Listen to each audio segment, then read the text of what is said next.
Hello అండి, నేను శ్రీనివాస్ అవసరాల ఊహల గుసగుసలాడే సినిమాకి నేను డైరెక్టర్నండి. త్వరలోనే మీ ముందుకు రాబోతుంది. ఈరోజు నాతో నన్ను ఫస్ట్ ఇంట్రడ్యూస్ చేసిన డైరెక్టర్, యాక్టర్ కింద అష్టాచమ్మ డైరెక్టర్ మోహన్ కృష్ణేంద్ర గంటి గారు ఉన్నారు. అండ్ అలాగే మా మ్యూజిక్ డైరెక్టర్ కళ్యాణ్ కోడూరు గారు కూడా ఉన్నారు. సో మేమంతా కలిసి మాట్లాడుకోబోతున్నాం. మీరు కూడా please be a part of it. Okay.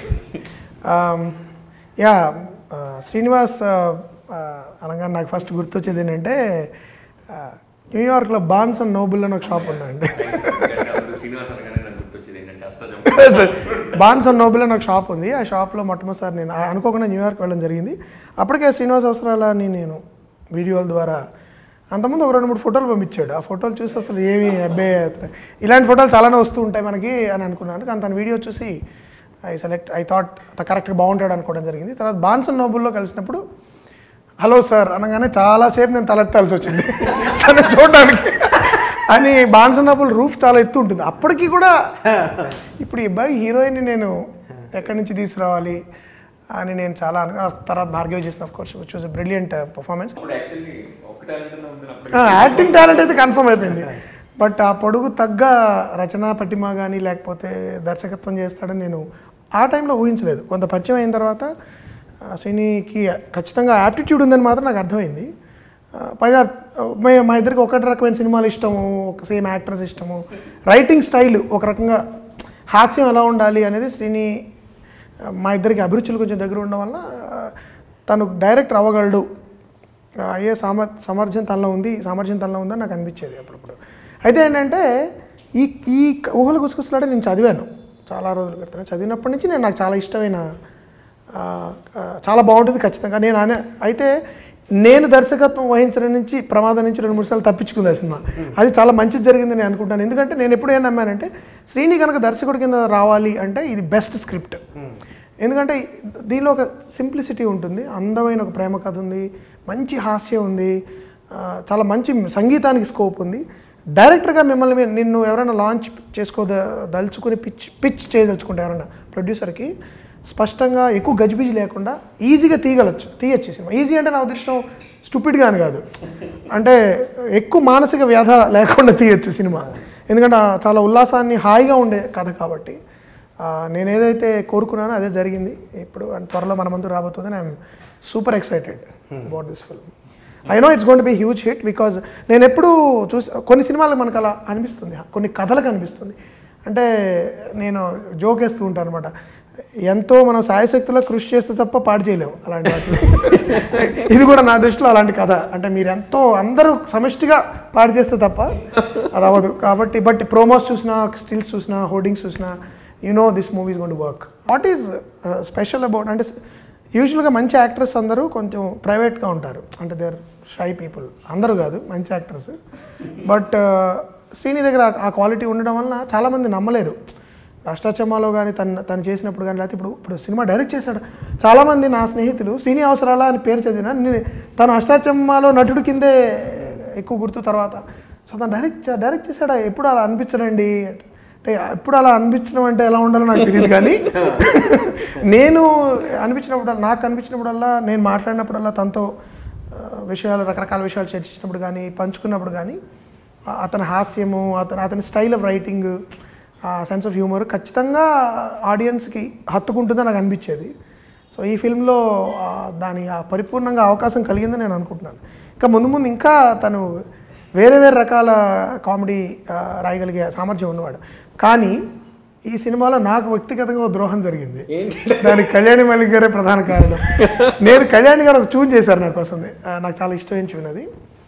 అది నేను ఓహో చప్పట్లు కొట్టి చాలా ఇది నాకే అని కౌలించి కూర్చుంటే ఒక రోజు నా ఫోన్ చేశారు. చేసి సార్ ఇలా ఈ ట్యూను శ్రీనివాస్ గారు అడుగుతున్నారు. ఇంక నేను తప్పకుండా శ్రీనివాస్ అడిగితే ఇంక నేను I will not say no అని ఇచ్చాను. చాలా చాలా అందమైన పాట కింద తయారైంది మీ ఆల్బంలో, అది ఏం సందేహం లేదు. అని మీ సంగీతపరంగా మీకు అంటే మీ నాతో మన ఇద్దరం 3 సినిమాలు చేసాం, ఇది 4వది మనం చేయబోయే సినిమా తర్వాత. బట్ ఇప్పుడు మీకు మారింది. శ్రీని మీకు అంతకుముందు వరకు నటుడి కింద బాగా పరిచయం, స్నేహితుడి కింద అయితే మీకు ఎలా అనిపించింది తనతో సంగీతం? ఇద్దరి శైలి ఒకటే అండి. నాకు ఈ సినిమా చేస్తున్న శ్రీని సినిమా చేస్తున్నప్పుడు కూడా పెద్ద తేడా అనిపించలేదండి. అంటే వర్కింగ్ స్టైల్లో కానీ అభిరుచిలో కానీ తను అడిగిన విధానం కానీ అదంతా కూడా నాకు ఒకేలా అనిపించిందండి. ఓన్లీ థింగ్ ఈస్ తను కొంచెం పొడుగు. సో మీరు ప్రతిసారి పైకి చూసారు నచ్చిందా? నీకెలా అనిపించింది శ్రీని నీ రిలేషన్షిప్ ఆయనతో? అంటే అంతమంది వరకు మనం కలుసుకునే వాళ్ళం మా ఇంట్లో, మీ ఇంట్లోనే ఎక్కడో కబుర్లు చెప్పుకునే వాళ్ళం పోయిన, బట్ ఈ విధమైన ప్రొఫెషనల్ రిలేషన్షిప్ నువ్వు కూడా ఊహించి ఉండవు కదా. So how was it working with?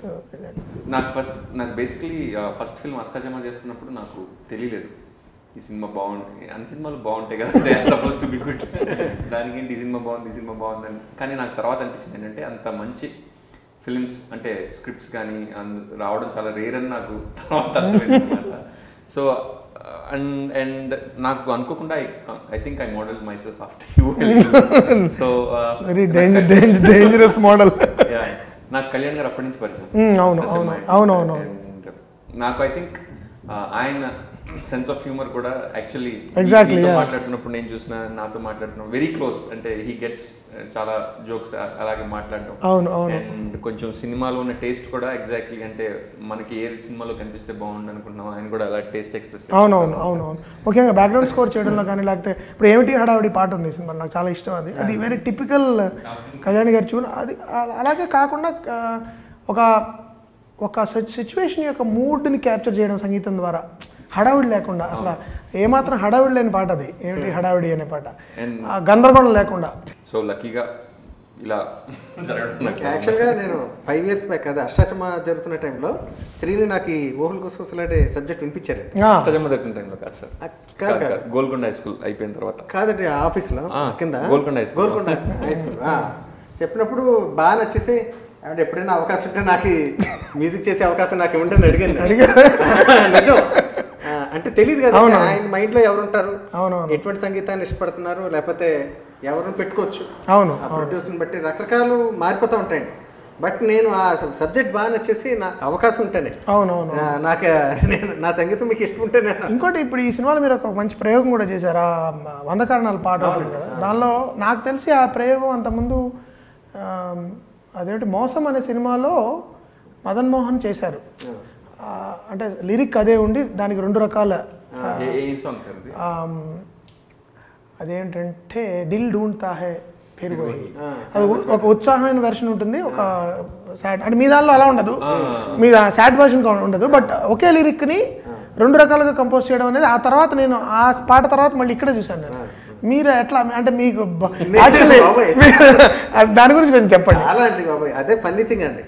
ప్రతిరోజు భయపడ్డానండి నేను అలా చేయడానికి. అంటే ఫాస్ట్ వెర్షన్ చేస్తాను. అవునవును. నేను ట్యూన్ చేస్తే సీతారాం శాస్త్రి గారు దానికి లిరిక్ రాశారు. సో దానికి దానికి ఫిక్స్ అయిపోయింది. దానికి ఒక నిర్దిష్టమైన లిరిక్ వచ్చేసింది, దానికి ఒక మీటర్ ఉంటుంది అని ఉంటుంది. తర్వాత ఇదే సెకండ్ హాఫ్లో మనకి వేరేలాగా అంటే మెలోడీస్గా స్లోగా వస్తుందండి పాట. అంటే నేను భయపడి దానికి వేరే ట్యూన్ చేయాలి సార్, ఆ లిరిక్కే మీరు వేరే ట్యూన్ చేయాలని అన్నారు. ఆ లిరిక్కే వేరే ట్యూన్ అంటే కటింగ్లతో చాలా కష్టమైపోతుంది స్లో సాంగ్ అని శాస్త్రి గారి దగ్గరికి వెళ్ళినప్పుడు శాస్త్రి గారి కూడా చెప్పించాను, వద్దు శ్రేణి దీన్నే స్లో చేసేద్దాం, ఆ ట్యూన్నే. స్టార్టింగ్ ఏంటంటే ఇంతకంటే వేరే దాన్ని టెంపో తగ్గించి స్లోగా పాడదామంటే నేను ఉన్నాను కదా బాగా చేస్తాను అని ఒప్పించాను మొత్తానికి. ఆయన కూడా అది అన్నారు, శ్రేణి అదే బాగుంటుంది అన్నారు శాస్త్రి గారు. అమ్మయ్య గండం తప్పిందని నేను ఇదిగా ఇంటికి వచ్చేసామండి. మర్నాడు ఫోన్ చేసి, కాదు సార్ వేరే ట్యూన్ చేస్తే బాగుంటుందని. బా నన్ను వదిలేటట్టు అని చెప్పి మళ్ళీ కన్విన్స్ చేశానండి డైలాగ్ లాగా, భయపడి చేయలేను నేను. అంటే అటెంప్ట్ చేసిన తర్వాత రాలేదంటే సిగ్గుగా ఉంటుంది అలాగా అని చెప్పి దానికి ఒప్పించేసి ప్రయత్నం చేశాను. ఒక 20 రోజులు తోస్తాను ఆ పాటని. సో అంతా సరే అని అంటాం. ఫైనల్గా ఇంకో రోజు, సార్ మా షూటింగ్ దగ్గర పడిపోతుంది, మీరు అసలు ఏ స్లో సాంగ్ సార్ అన్న ఏమన్నట్టు. అదే సార్ దాని స్లోగా బాబోయ్ నన్ను జిడ్లో పెట్టేసుకున్నాడు అని చెప్పి ఇంకా చేయడం మొదలుపెట్టాను అనమాట. సో చేస్తే ఫస్ట్ చరణం వచ్చిందని తెలియకుండా, ఆ తర్వాత ఆయనకు నచ్చి పల్లవి చేయడం, ఒక స్లో వెర్షను. కళ్యాణ్ గారితో ఒక ఇంట్రెస్టింగ్ మాంటేజ్. ఆయనకి ఎవ్రీడే అది గ్రౌండ్ హాక్ డేలో డే రిపీట్ అవుతుంటుంది. అలాగే సార్ కళ్యాణ్ గారు స్లో సాంగ్ ఏ స్లో సాంగ్ సార్, ఏ సిచ్యువేషన్ చెప్పండి అంటూ ఉంటారు. చేసేస్తాను సార్, రేపు చేసేస్తాను. నేను వెళ్ళి నెక్స్ట్ సార్ స్లో సాంగ్, ఏ స్లో సాంగ్ అదే సిచ్యువేషన్ చెప్పండి, సిచ్యువేషన్ ఇదే రేపటికి అయిపోతుంది మళ్ళీ రేపు ఆ slow A slow song. But అలా జరుగుతుంటేనే సో నెక్స్ట్ టైం టెక్నిక్ అదే. కళ్యాణ్ గారు ఏ శ్లోకం 3 సార్లు అన్నారంటే ఈజ్ నాట్, సో మీరు ఏదో వేరే ట్రిక్ చేయాలన్నమాట. బట్ దట్స్ యాక్చువల్లీ చాలా పాట కూడా అంటే అలా చేయడం కష్టం నిజంగా. రెండు ఏంటంటే సిచ్యువేషనల్గా అంటే నాకు తెలియదు ఎలా ఉంటుందో, అంటే స్క్రిప్ట్ పరంగా నేను ఊహించగలను కానీ విజువల్గా ఎలా ఉంటుందో నాకు తెలియదు. చాలా బాగా తీసాడండి పిక్చరేషన్. ఆ సెకండ్ స్లో సాంగ్ అండి, ఆ నైట్ సీక్వెన్స్ అరేంజ్మెంట్ అంతా కూడా, అంటే అంత శ్రమ కూడా అంత భయం నాలో ఆ సినిమా చూసినప్పుడు నేను అంత మర్చిపోయానండి. నువ్వు పాటల క్లిప్స్ ఇప్పుడు ఏ సందేహం లేదు కానీ ఇప్పుడు ఏమిటి హడావిడి కానీ చూసిన వెంటనే మీకు అది అనిపిస్తుంది that it's a very pleasant film అని. I believe censor people also gave a absolute U certificate. Now the other thing, Srini, one thing I was feeling very happy. నీ విషయంలో నాకు ఆనందం కలిగింది, కొంత ఆరోగ్యకరమైన అసూయ కలిగింది కూడా. ఏంటంటే సాధారణంగా మొదటి సినిమాకి అంత ప్యాషనేట్ నిర్మాతలు దొరకడం అనేది, అంటే ఎలాగోలా తీసేవా ఇప్పుడు ఏదో అనేది కాకుండా అంత బాగా దాన్ని ఓన్ చేసుకుని ఇది మనం బాగా జనాలకు తీసుకెళ్ళాలి అగ్రెసివ్గా అని నమ్మే మీరంతా చాలా అక్షరాలు చెప్పండి. అంటే ఫస్ట్ సినిమాకి అలాంటి వాళ్ళు దొరకడం రేర్. శ్రీతో చాలాసార్లు చెప్పానండి, అంటే అనుమానాలు ఉంటాయి. ఇదే సినిమా మీరు వేరే ప్రొడ్యూసర్ దగ్గరికి వెళ్ళి తీస్తే ఇదే థాట్స్ వస్తాయి, ఇదే క్రియేటివిటీ, ఇదే అవుట్పుట్ వస్తుందండి, అందరూ సపోర్ట్ ఉంటుంది. కానీ దాన్ని సపోర్ట్ చేసే నిర్మాత బాగా తీయడం ఒక ఎత్తైతే దాన్ని బాగా జనాల్లోకి తీసుకెళ్ళి ప్రొడ్యూసర్, అది ఇప్పుడు ముఖ్యంగా ఇలాంటి సినిమాలుగా చాలా ముఖ్యం అండి. So how was it working with Sai గారు? Because I know him a little bit, అంటే నేను ఆయన అప్పుడప్పుడు కలవడం, బట్ ఆయన పెద్ద పెద్ద సినిమాలు ఒక పక్కన తీస్తూ ఉంటారు, లైక్ ఈగా తీశారు, రీసెంట్లీ లెజెండ్ తీశారు. Suddenly he has a film like this coming up. Sir నాకు ఫస్ట్ ఆఫ్ ఆల్ చాలా లక్కీ అండి. అది మీ అందరికీ తెలుసు, సాయి గారు అందాల రాక్షసి ఎలా ప్రమోట్ చేశారు, ఈగా ఎలా ప్రమోట్ చేశారు. సో బయట అందరికీ తెలిసిన విషయం అది. కానీ లోపల ఎవరికి తెలియని విషయం ఏంటంటే ఒక స్టేజ్లో, అంటే మనం సినిమా తీసిన తర్వాత మీరు కూడా చాలా సినిమాలు అంటే మనకి జడ్జ్మెంట్ పోతుంది కదా, ఆ టైంలో మనకి ప్రొడ్యూసర్ కూడా వచ్చి ఏంటి సినిమా ఇలా ఉంది అంటే మనకి కాన్ఫిడెన్స్ పోయి అవును స్టేజ్ ఉంటుంది, చాలా డెలికేట్ పీరియడ్ అది. అలా ఉంటాయి యాక్చువల్లీ చాలా డైరెక్టర్కి ప్రొడ్యూసర్స్కి మధ్యలో ఎప్పుడు క్రియేటివ్గా ఒక వార్ జరుగుతూనే ఉంటుంది. కానీ ఒక స్టేజ్లో ఒక సినిమా చూసిన తర్వాత ఫస్ట్ కట్ సాయి గారు ఇచ్చిన పాజిటివ్, అంటే ఈ సినిమా బాగుంది, దీన్ని మనం బాగా పుష్ చేయాలని, నాకన్నా ఎక్కువ ఆయన దాన్ని ఓన్ చేసుకుని అంటే పుష్ చేయడానికి ట్రై చేశారు. That I felt really lucky. ఎందుకంటే ఆ టైంలో ఎవరైనా వచ్చి ఈ సినిమా బాగాలేదేమో శ్రీను అని అంటే కనుక నాకు ఇంకోటి ఆ టైంలో నిర్మాత కూడా చాలా టెన్స్ పీరియడ్ అండి. ఎందుకంటే ఎవరైనా బయట చూసి ఏంటి సార్ అంటే వాళ్ళకి డౌట్ రావచ్చు, భయం మొదలవుతుంది. ఏంటి పొరపాటు జడ్జిమెంట్ నాకు పొరపాటు అయిందా, పెద్ద పెద్ద ఎక్స్పీరియన్స్ నిర్మాతలకు కూడా డౌట్లు వస్తాయి. ఆ టైంలోనే నిర్మాతకి యాసిడ్ టెస్ట్ ఏంటంటే లేదు నేను నమ్మింది కరెక్టే, ఇతను కరెక్ట్గానే తీసాడు అని పుష్ చేయగలగడం అనేది కూడా వాళ్ళ ధైర్యం కూడా ఉంటుంది. అలాంటి ప్రొడ్యూసర్ దొరకడం కూడా ఒక విధంగా నువ్వు అంటే నా ఫస్ట్ ప్రొడ్యూసర్స్ అలాంటి వాళ్ళు కారని నేను అనట్లేదు. ఎందుకంటే నా మొదటి సినిమాకి నిర్మాతని చెప్పుకోదగిన అమౌంట్ కూడా కాదు అది. 6 లక్షలు 6.5 లక్షలు తీసాను మేము గ్రహణం. బట్ దేవర్ బట్ ఇది వేరు. ఈ రోజులో నేను 2004లో తీశాను. నువ్వు తీస్తున్న టైంలో కాంపిటీషన్ కానీ లేకపోతే దేర్ ఈజ్ రిలీజ్ అనేది చాలా ముఖ్యము, థియేటర్స్ ముఖ్యము, టైమింగ్ చాలా ముఖ్యము. ఇవన్నీ ఈ టైంలో నిర్మాత ఎక్కడ కొంచెం బెసిగినా నమ్మది ఆగుదానిలే అన్న ప్లానింగ్ తప్పు చేసినా లేకపోతే రిలీజ్ కరెక్ట్గా ప్లాన్ చేయకపోయినా అగ్రెసివ్గా లేకపోతే ఇట్స్ గోయింగ్ టు బి చాలా కష్టం. ఫస్ట్ టైం అంటే నిర్మాత నా వెనుకున్నారు, హీస్ విత్ మీ, అంటే ఐఎమ్ నాట్ వర్కింగ్ అగైన్స్ట్. ఈ టైంలో మీరు ఇద్దరు కొట్టుకుంటూ ఎడమొహం పెడమొహంగా ఉంటారు. అలా ఉన్న సందర్భాల్లో సినిమాలు రిలీజ్ అయ్యి కూడా ఉంటాయి. అట్లా కాకుండా ఎప్పుడు హ్యాండ్ ఇన్ హ్యాండ్ కొలాబరేటివ్గా ఉండడం అనేది కూడా నేను చూశాను. So that gives a very good vibe. First of all Sai గారు అండి, మీరు ప్రొడ్యూసర్ లేకపోతే నేను మ్యూజిక్ డైరెక్టర్ని, నేను ప్రొడ్యూసర్ నువ్వు డైరెక్టర్, ప్రొడ్యూసర్ నువ్వు కెమెరా, ఆ ఫీలింగ్ లేదు. అది అవును, హోమ్లీ నేచర్. అంటే ఫస్ట్ ఆఫ్ ఆల్ మనం అంతా బాగా తీయాలని బిల్డప్ ఫస్ట్ అడ్వాన్స్లు ఇచ్చినప్పుడు మాట్లాడతారు చూసారు, తర్వాత మనకు కనపడవు. అవునవును, వేరే వేరే స్వరూపాలు చూసేస్తాం, వేరే వేరే ఫ్రస్ట్రేషన్ చూస్తూ ఉంటుంది. అలా కదండి చివరి దాకా కూడా రిలీజ్ రోజుకి అదే యాటిట్యూడ్, అదే స్మైలింగ్ ఫేస్ అండి. సో మీకు అదే సపోర్ట్ ఉంటుంది. అవునవును, అది చాలా ఇంపార్టెంట్. ఆ ప్రేమ ఆ నమ్మకమే మనకి సినిమా బాగా తీసేలా చేస్తుంది. అవునవును, అది ఫస్ట్ ఫిల్మ్ మేకర్కి అది ఎంత ముఖ్యమో నేను చెప్పలేను. ఎందుకంటే నువ్వు ముళ్ళ మీద నడుస్తూ ఉంటావు తెలియకుండా. ఎందుకంటే ఏ పొరపాటు చేసినా ఏమంటారు, డబ్బులు పెట్టారు, నా సెన్సిబిలిటీని నమ్మి బ్లైండ్గా డబ్బులు పెట్టారు. అది మనం ఎంత కాదన్నా మన మన మన మన మన టాలెంట్ని నమ్మి డబ్బులు పెట్టేవాళ్ళు దొరకడం అదొక ఆల్రెడీ రెప్యుటేషన్ కూడా. ఇప్పుడు బాంబేలో ఎవరికి ఫోన్ చేసి I'm calling from Varahi, oh they made Makkhi అని మొత్తం ఇండియా మొత్తం. Yeah that adds a lot. So సినిమా ఫస్ట్ కలిసినప్పుడు అండి సాయి గారిని, నేను పక్కన ఉన్నానండి స్టోరీ నరేట్ చేసినప్పుడు, ½ అండి, జస్ట్ ½ 45 minutesలో నరేషన్, బేసిక్ నరేషన్ అయిపోయిందండి. నెక్స్ట్ ½ మనం ఎప్పుడు సినిమా చేస్తున్నాం, ఆ డేట్స్ ఏంటి, ఎవరిని పెట్టుకోవాలన్న డిస్కషన్స్ కూడా అయిపోయినాయండి. అంత ఫాస్ట్ అంటే అంత నమ్మకం కలిగింది. నేను పైగా తను చేసిన డెమోస్ కానీ లేకపోతే తను పలానా చోట అసిస్టెంట్ గా చేసాడు అన్నది ఎటువంటి అతని మీద ఉన్న నమ్మకం, సెన్సిబిలిటీస్ అండి, కథ నచ్చింది, ఎవరిని పెట్టుకోవాలి actors. So how did Surya and Shaurya and రాశి కన్నా హ్యాపెన్? ఫస్ట్ ఆఫ్ ఆల్ కొంచెం ఎస్టాబ్లిష్డ్ యాక్టర్స్ అయితే కొంచెం వర్కింగ్ విత్ దమ్ ఈజీగా ఉంటుందేమో అనిపించింది సార్ యాక్చువల్లీ. ఎందుకంటే మీరు నాతో ఎన్ని కష్టాలు పడ్డారో నాకు తెలుసు. పడలేదు, మనం తర్వాత మాట్లాడుకుందాం. సో ఆ కష్టాలు నేను పడకుండా ఆల్రెడీ మీలాంటి వాళ్ళు తయారు చేసిన హీరో ఏం లేదు. అష్టాచమ్మాలో ఫస్ట్ షాట్ నేను తన మీదే చేశాను అనమాట. Opening shot of the film. Nani కూడా చాలా ఆనందపడుతున్నాడు. అదిగో వచ్చేసాడు ఫస్ట్ డైలాగ్. నాని అనేవాడు, సార్ వచ్చేసాడు, నా గురించే చెప్తున్నాడు. బట్ ఆ డైలాగ్ చెప్తున్నప్పుడు నాకు గుర్తు, నాని శ్రీని మీరు రిహార్సల్స్ అని చేశారు రెడీ అని చెప్పి నేను వెళ్ళి పనిలో ఉంటే మధ్యలో సార్ నేనేం చేయాలి అడుగుతున్నాడు. కానీ 2-3 రోజులు అయిన తర్వాత అందరూ కూడా said is very promising. So obviously నేనే పెద్ద కష్టాలు పడలేదు. నీకు వీళ్ళతో ఆ కష్టాలు ఉన్నాయని నేను అనుకోవట్లేదు. లేదు సార్, అనుకున్న టైంలో సాయి గారు అన్నారు ఇది కొంచెం ఫ్రెష్ లవ్ స్టోరీ కదా, first time they are following in love. Already ఒక 3 రొమాంటిక్ సినిమాలు తీసుకొచ్చడానికి పెడితే వాడు ఫస్ట్ టైం లవ్లో పడుతున్నాడు. వాడు ఎంత బాగా చేసిన ఆడియన్స్ కష్టంగా ఉంటుంది, కొత్త వాళ్ళతో వెళ్దాం అన్నారు సార్. సో నాకు ఇప్పుడు ఐడియా బాగా నచ్చింది. ఎందుకంటే ఐడిల్ బ్రెయిన్ లో మన కాస్టింగ్ కాల్ ఆన్సర్ చేసి నేను వచ్చాను. సో సేమ్ టైప్ లో నేను కూడా శౌర్య ఆన్సర్ చేశాను. చాలా మంది ఆన్సర్ చేశారు. అండ్ శౌర్య వీడియో ఫొటోస్ పంపించాడు. వీడియో ఉందని అడిగితే ఆఫీస్కి వచ్చేస్తాను సార్ అని. పంపించచ్చు కదా అంటే లేదు ఆఫీస్కి వచ్చేస్తా అని చెప్పి చాలా తెలివిగా ఆఫీస్కి వచ్చి ఇచ్చాడు. మొన్న ఎప్పుడో ఎందుకు అలా చేశారు శౌర్య అంటే మిమ్మల్ని పర్సనల్గా కలిస్తే ఇంప్రెషన్ వేరేగా ఉంటుంది. సో శ్రీని, నువ్వు ఇప్పటివరకు యాక్టర్వి అండ్ నువ్వు చాలా చాలా సినిమాలు చేసావు. ఇకపై కూడా అదే, ఇక ముందు కూడా యాక్టర్ కంటిన్యూ అయ్యే ఉద్దేశాలు కూడా నీకు ఉన్నాయి. కానీ ఒక నటుడిగా నుంచి ఒక దర్శకుడిగా మారినప్పుడు ఈ సినిమాలో నువ్వు నటించావు కూడా, అది వేరే విషయం. బట్ నీకు ఒక దర్శకుడిగా నీకు ఎటువంటి సాధక బాధకాలు కనిపించాయి? నాకు తెలుసు నటులందరూ చాలా లక్కీ ఫెలోస్ అని compare to directors. But what was your experience? No lucky fellows I mean that ఒకే టైంలో 1,00,000 విషయాలు ఆలోచించాల్సిన అవసరం ఉండదు. They focus on their own work. But నీకు ఎలా అనిపించింది?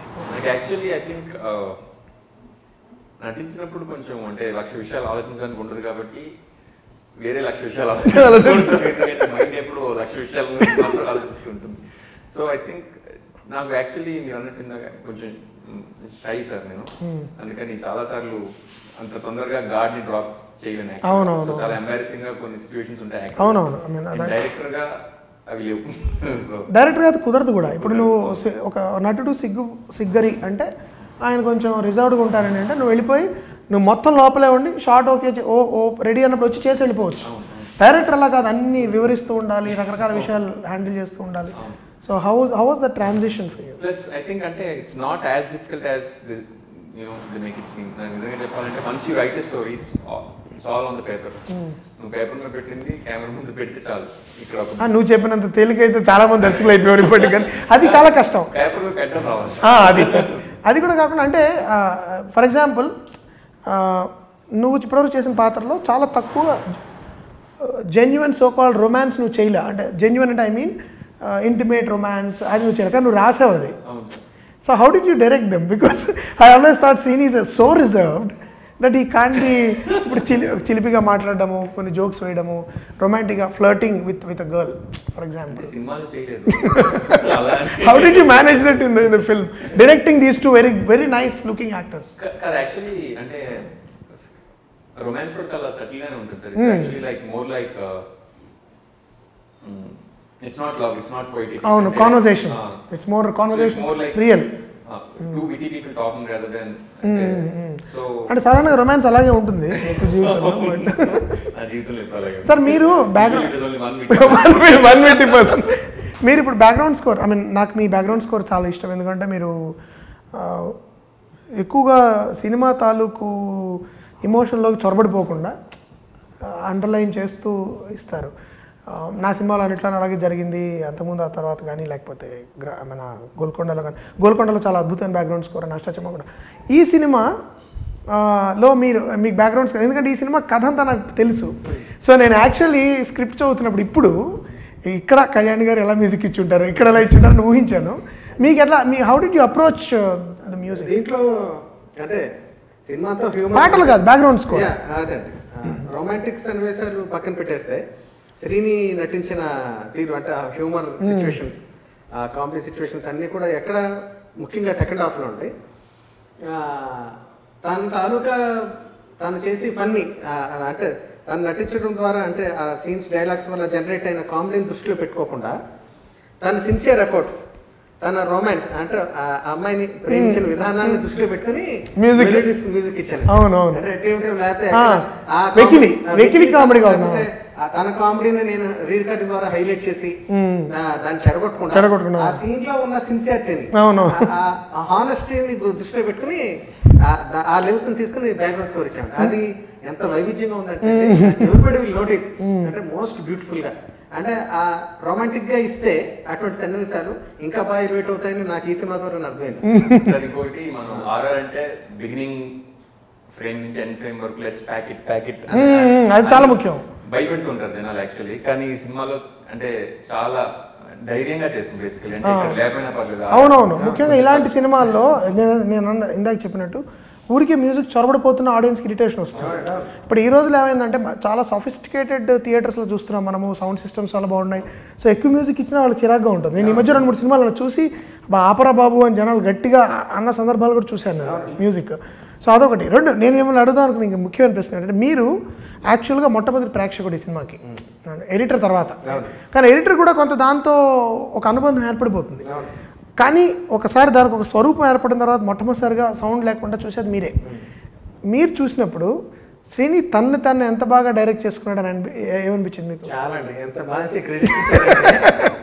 ఎందుకంటే ఎప్పుడు వేరే డైరెక్టర్ యాక్చువల్లీ డైరెక్షన్ మీద కన్నా నాకు సింగింగ్ మీద అప్పుడప్పుడు ఉంటుంది యాక్టింగ్ మీద చాలా ఇష్టం అది ఖచ్చితంగా is a very good actor అని బాగా నాకు అసలు అవకాశం రాలేదండి ఈ అవకాశం వచ్చింటే బాగుంటుందని అప్పుడప్పుడు అంటూ ఉంటారు అంటే నేను ఎందుకు అడిగానండి ప్రశ్న దర్శకులు అదే సినిమాలో నటిస్తున్నప్పుడు కొంత ఆ దర్శకత్వం వాళ్ళ మీద వాళ్ళ ప్రేమ పెరిగి వాళ్ళు ఎక్కువ దర్శకత్వం తీసుకుంటారు అలాంటి ఛాయలు అలా లేకుండా సబ్జెక్ట్కి ఏమైనా ఎప్పుడు వెళ్ళలేదు అవునవును సబ్జెక్ట్ని దృష్టిలో పెట్టుకుని తను ఎంత బాగా నటించచ్చు అన్న దాంట్లో చాలా బాగా ప్రూవ్ చేసేటండి చాలా అంటే is apt for that character నాకు తెలిసి ఆ పాత్ర గురించి ఎవరు వేయాలి శ్రీని కూడా నాతో డిస్కస్ చేశాడు సార్ నేను ఫస్ట్ టైం డైరెక్ట్ చేస్తున్నాను నేనే చేస్తే బరువు అంటే కష్టమైపోతుందేమో యూనో వేరే వాళ్ళు అయితే బెటర్ ఏమో ఎందుకంటే 2 బాధ్యతలు నేను చూడాలి చాలా తర్జన భర్జన జరిగింది దాని మీద నాకు తెలుసు సినిమా చూసిన తర్వాత మనకి ఏమనిపిస్తుంది అంటే శ్రీని యాక్చువల్గా ఒకటి కాదు ట్విన్స్ ఏమో ఒకటి వచ్చి హాయిగా డైరెక్ట్ చేస్తుంటాడు ఇంకోటి అది చాలా ట్రికీ ఫస్ట్ సినిమాకి చేయడం కష్టం అండి ఇప్పుడు 2-3 సినిమాలు చేసిన తర్వాత you can direct so how was it's నువ్వు చెప్పు శ్రీని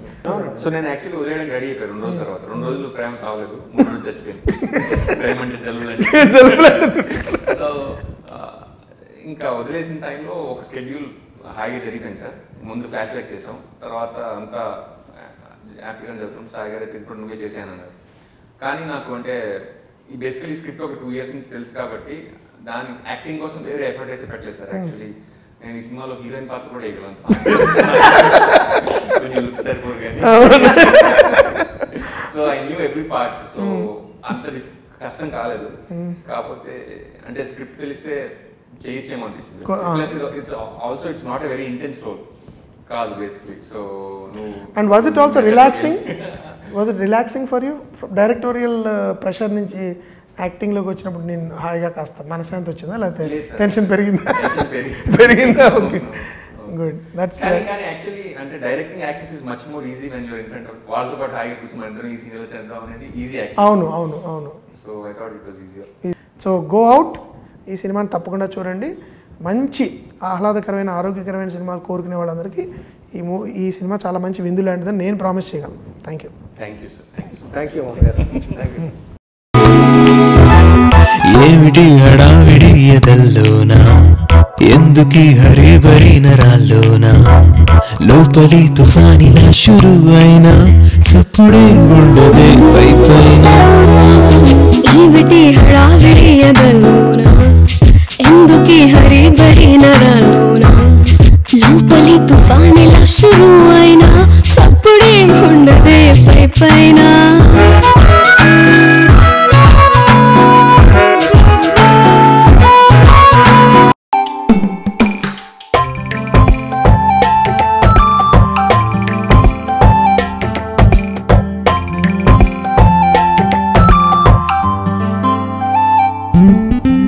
ఇంతకంటే వేరే అందగత్తెలు కనబడలేదని అనననుకో మరి ఎందరెదురైనా సుందరాంగులు తడబడి ఎరుగదు మనసు ఈ మాదిరి ఎందుకంటే ఏమో ఎందుకు అని తెలియక తికమక పడుతున్నది మరి ఏం సందేహం లేదు ఆ అందాల నవ్వే ఏ సందళ్ళు తెచ్చింది ఏం సందేహం లేదు ఆ కందేటి సిగ్గే ఏ తొందరలు ఇచ్చింది ఏం సందేహం లేదు ఆ గంధాల గొంతి ఆనందాలు పెంచింది నిమిషము నేల మీద నిలువని గాలిలాగా మది నిన్ను చేరుతోంది చిలక తనకొక తోడులాగా వెనకనే సాగుతోంది హృదయము రాసుకున్న లేఖ కనబడలేదని అన్ననుకో మరి ఎందరెదురైనా సుందరాంగులు తడబడి ఎరగదు మనసే మాదిరి ఎందుకంటే ఏమో ఎందుకు అని తెలియక తికమక పడుతున్నది మరి తమకంటే ఎన్నో కారణాలను ఒక్కొక్కటిగా వివరి మాది హైదరాబాద్ మా అత్తయ్య వాళ్ళ ఇంటికి వచ్చా మీకు విషయం చెప్పాలి నాకు బైక్ లేదు మరి లిఫ్ట్ ఎలా ఇస్తా అన్నారు ఏదో రొమాంటిక్గా ఉంటుందని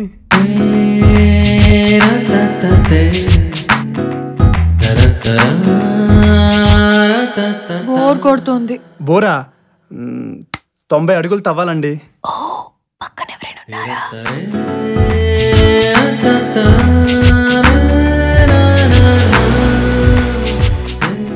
నిజం ప్రభా నువ్వంటే నాకు చాలా ఇష్టం నాకు కూడా నేనంటే చాలా ఇష్టం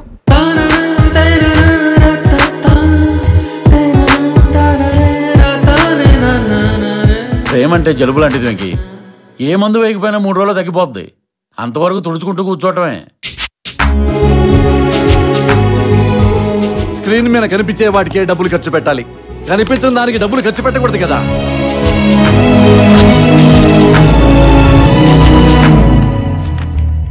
ఇంకొక సంబంధం చూస్తాను నీ మొహానికి అందం అంటుకుంది అందం తుడుచుకుంటే పోదు కదూ నాకు నువ్వు అంటే ఇష్టం నాకు కూడా నేనంటే చాలా ఇష్టం